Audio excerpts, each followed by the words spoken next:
विद्यार्थियों, आज हम भगवान धन्वंतरी के मतानुसार आचार्य सुश्रुत के द्वारा प्रणीत सुश्रुत संहिता के शारीर स्थानस्थ गर्भ व्याकरण नामक चतुर्थ अध्याय का अध्ययन करेंगे।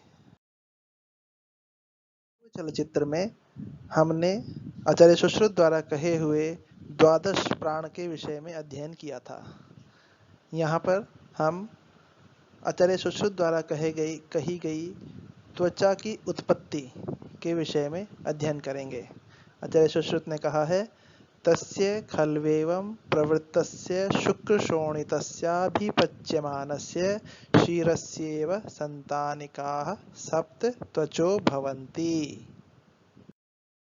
आचार्य सुश्रुत के इस कथन को समझने के लिए हम सर्वप्रथम व्याकरण के द्वारा संधि विच्छेद करके इस कथन में प्रयुक्त संधि युक्त पदों को अलग अलग करके स्वतंत्र पद के रूप में देख लेते हैं। प्रथम शब्द है खल्वेवम। यहाँ पर एवं में यण संधि है और इसका संधि विच्छेद करने पर हमें दो पद प्राप्त होते हैं, खलु एवं। इसी प्रकार शुक्र शोणितस्याभिपच्यमानस्य, यहाँ पर दीर्घ संधि है और संधि विच्छेद करने पर हमें दो पद प्राप्त होते हैं, शुक्र शोणितस्य एवं अभिपच्यमानस्य। अग्रिम शब्द है क्षीरस्येव। इसका संधि विच्छेद करने पर दो शब्द प्राप्त होते हैं, क्षीरस्य एवं इव। इसमें गुण संधि है। इसी प्रकार त्वचो भवन्ति, यहाँ पर सत्व संधि है अथवा विसर्ग संधि कह सकते हैं। इसका संधि विच्छेद करने पर यथावत रहते हैं, केवल ओ में परिवर्तन, ओ का परिवर्तन विसर्ग में हो जाता है, त्वचः भवन्ति।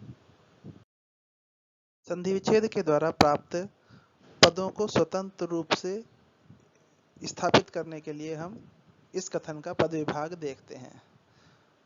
पद विभाग में इन पदों को यथावत स्थापित करने पर हमें पद विभाग प्राप्त होता है। तस्य खलु एवं प्रवृत्तस्य शुक्र शोणितस्य अभिपच्यमानस्य क्षीरस्य इव संतानिकाः सप्त त्वचः भवन्ति।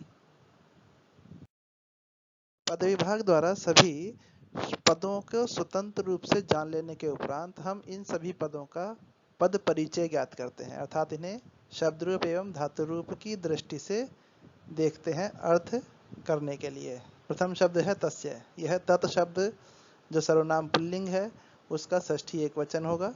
खलु अव्यय है, एवं भी अव्यय है।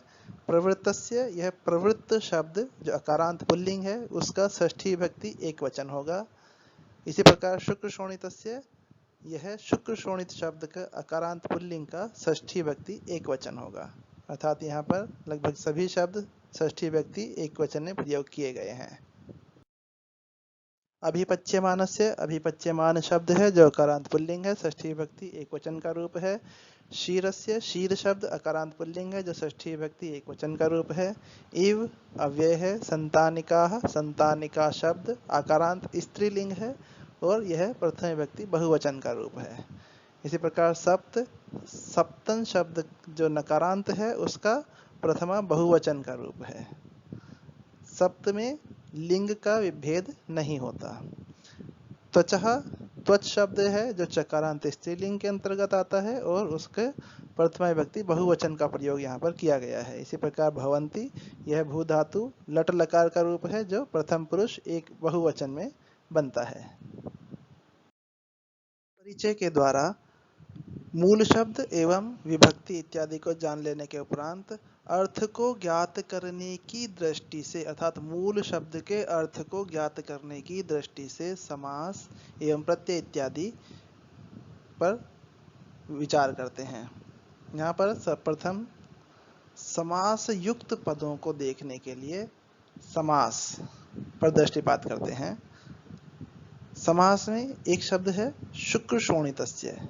यह द्वंद्व समास युक्त अर्थात समाहार द्वंद्व इसमें प्रयोग किया गया है तथा इसका विग्रह बनता है शुक्रम च शोणितम च अनयोः समाहारः। शब्द बनता है शुक्र शोणितम।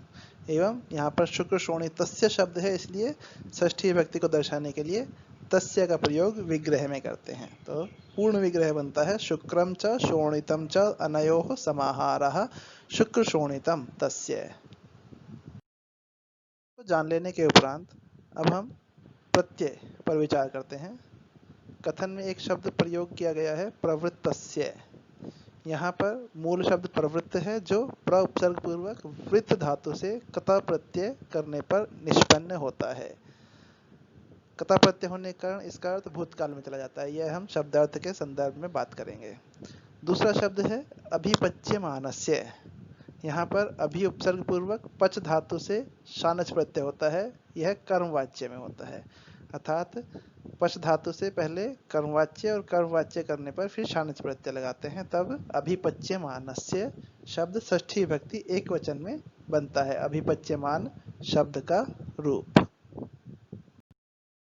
इस प्रकार व्याकरण के अनुसार सभी शब्दों को जान लेने के उपरांत अब हम उसके अर्थ पर विचार करते हैं, अर्थात उनका शब्दार्थ देखते हैं। प्रथम शब्द है तस्य। यह षष्ठी व्यक्ति का रूप है, अतः इसका अर्थ होगा उसका। उसका के की कुछ भी हो सकता है, यथा वाक्य हम प्रयोग करेंगे। खलु, इसका अर्थ निश्चित रूप से। एवं, इस प्रकार। प्रवृत्तस्य, प्रवृत्त अथवा तत्पर, किसी कार्य के प्रति उन्मुख होना, लग जाना, कार्य आरंभ करना। शुक्र शोणितस्य, शुक्र एवं शोणित, षष्ठी व्यक्ति होने के कारण काके की वाक्यानुसार। अभिपच्यमानस्य, यह शानच प्रत्यय का रूप है, अतः शानच प्रत्यय का प्रयोग वर्तमान काल में करते हुए अर्थ में किया जाता है, अतः इसका अर्थ होगा पकाए जाते हुए, और षष्ठी व्यक्ति होने के कारण इसका अर्थ षष्ठी व्यक्ति के साथ भी आएगा, तो बनेगा पकाए जाते हुए काके की। क्षीरस्य, क्षीर अर्थात दूध, और षष्ठी व्यक्ति का अर्थ होगा काके की। इव, के समान। संतानिका, मलाई। सप्त, सात। त्वचः, त्वचाएं। भवंती, होती हैं। के अर्थों को जानने के उपरांत हम पद विभाग के अनुसार प्राप्त पदों के अर्थ को यथावत स्थापित करके अनुवाद को ग्रहण कर सकते हैं। जैसे प्रथम शब्द है तस्य, उसका अर्थ दिया गया है उसका। खलु, निश्चित रूप से। एवं, इस प्रकार। प्रवृत्तस्य, उन्मुख की। शुक्र शोणितस्य, शुक्र एवं शोणित की। अभिपच्यमानस्य, पकाए जाते हुए की। क्षीरस्य, दूध की। इव, के समान। संतानिका, मलाई। सप्त, सात।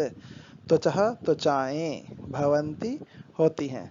इस प्रकार सभी शब्दों के अर्थ यथाक्रम स्थापित कर देने पर हमें इस कथन का अनुवाद प्राप्त हो जाता है। इस अनुवाद के माध्यम से हमें जो वाक्य प्राप्त होता है वह इस प्रकार है। उसका निश्चित रूप से इस प्रकार उन्मुख की, शुक्र एवं शोणित की, पकाए जाते हुए की, दूध की, के समान, मलाई, सप्त त्वचाएं होती हैं। इस वाक्य से हमें किसी प्रकार का अर्थ प्राप्त नहीं होता, कुछ समझ नहीं आता कौन किसे क्या कह रहा है, किसका है, किसकी है। तो इस सब को समझने के लिए हम इस वाक्य को के शब्दों को अपने सरल भाषा के अनुसार यथाक्रम स्थापित कर लेते हैं। जैसे इस प्रकार की, इसे हमें आरंभ में ले आते हैं। इस प्रकार, निश्चित रूप से, उसे हम द्वितीय स्थान पर रखते हैं। उन्मुख, उन्मुख को तृतीय स्थान पर। वहां पर जो की है उसे हम हटा देंगे, उसके स्थान पर केवल उन्मुख का ही प्रयोग करेंगे। उसके बाद उसका, इसमें से का हटा करके केवल उसका प्रयोग करेंगे। उस। शुक्र शोणित की, ये यथावत आ जाएगा। उसके बाद तथा पकाए जाते हुए की, यहाँ से की को हटा देंगे और पकाए जाते हुए का प्रयोग करेंगे।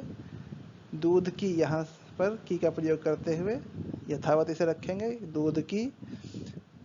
आगे संतानिका अर्थात मलाई कही गई है, तो मलाई यथावत आ जाएगा दूध की के अनंतर। उसके बाद इव अर्थात के समान आएगा। उसके बाद सात, सप्त त्वचाएं होती हैं, ये यथावत तीनों शब्द आ जाएंगे। इस प्रकार हमारा जो वाक्य आएगा वह इस प्रकार होगा। इस प्रकार निश्चित रूप से उन्मुख उस शुक्र एवं शोणित की, पकाए जाते हुए दूध की मलाई के समान सप्त त्वचाएं होती हैं। अर्थात जिस प्रकार से दूध की मलाई आती है, पहले पतली फिर मोटी फिर मोटी फिर मोटी, उसी प्रकार से जो शुक्र शोणित हैं जब वो पकते हैं तो उनकी भी 7 त्वचाएं अर्थात 7 स्तर होते हैं जिसके द्वारा त्वचा की उत्पत्ति होती है। सभी शब्दों के अर्थों को एक वाक्य के क्रम में स्थापित कर देने पर हमें इस श्लोक का सरलार्थ प्राप्त हो जाता है।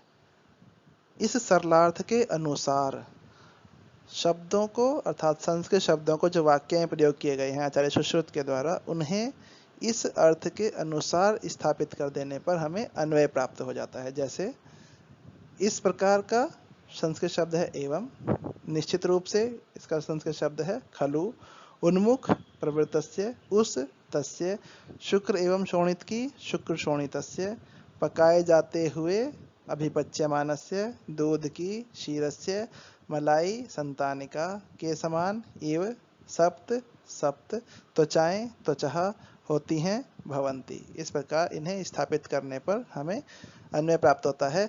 एवं खलु प्रवृत्तस्य तस्य शुक्र शोणितस्य अभिपच्यमानस्य क्षीरस्य संतानिका एव सप्त त्वचः भवन्ति। प्रकार त्वचा की उत्पत्ति के संदर्भ में आचार्य सुश्रुत के द्वारा कहे गए इस कथन को हम व्याकरणिक एवं भाषा की दृष्टि से अर्थात भाषा ज्ञान के आधार पर इसे हम समझ पाते हैं। आशा है आपको इस विश्लेषण से अपनी पुस्तक के अध्ययन में सहायता प्राप्त होगी। धन्यवाद। इससे संबंधित समस्याओं के लिए आप मुझे संपर्क कर सकते हैं। पुनर्मिलामः।